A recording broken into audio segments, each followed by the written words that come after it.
শেখ হাসিনার ফ্যাসিবাদী সরকার যেটাকে আমরা বর্জন করেছিলাম, সেই সরকার যেন আয়নায় প্রতিচ্ছবি হিসাবে আমাদের সামনে আবির্ভূত হয়েছেন বর্তমান অন্তর্বর্তীকালীন সরকার। বর্তমানে ফ্যাসিবাদের চরিত্রে কোনো রকম পরিবর্তন আমরা দেখছি না।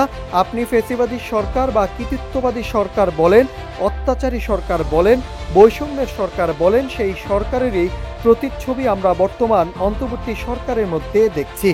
এমন বিস্ফোরক মন্তব্য করেন জাতীয় পার্টির একাংশের চেয়ারম্যান জিএম কাদের।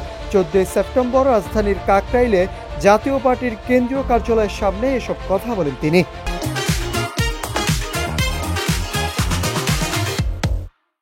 এ সময় জিএম কাদের বলেন, শেখ হাসিনার সময়ে মুক্তিযুদ্ধের চেতনা বলে বৈষম্য সৃষ্টি, অত্যাচার, অনাচার করা হতো।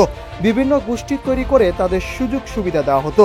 আর অন্তর্বর্তী সরকার বলছে মুক্তিযুদ্ধ, মুক্তিযুদ্ধের চেতনা এবং স্বাধীনতা যুদ্ধে সবকিছু ছিল খারাপ, এগুলো বর্জন করতে হবে।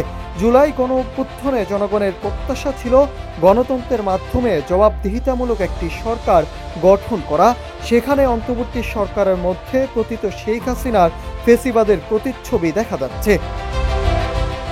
Nahid Hasan, news desk, Ittefaq.